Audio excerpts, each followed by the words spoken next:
Ранет со непозната тревкаста материја, завиткана во најлонска фолија, бил пронајден под совозачкото седиште во автомобил што полицијата го запрела во непосредна близина на клучката за село Групчин во вторникот навечер околу 23 часот.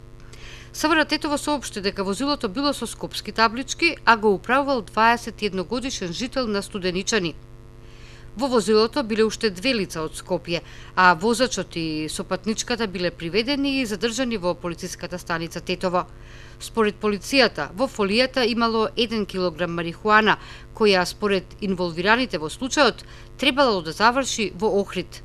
Против тројцата од возилото поднесена е соодветна кривична пријава, а истражен судија на Основниот суд Тетово вчера на двајца од нив им определил мерка притвор од 30 дена.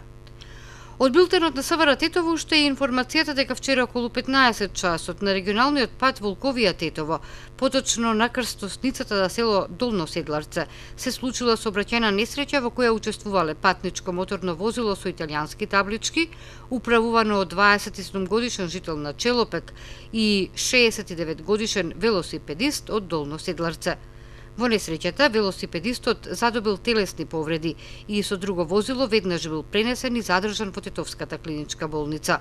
По извршениот увид се утврдуваат причините за несреќата, во која вкупната материјална штета се проценува на близу 20.000 денари.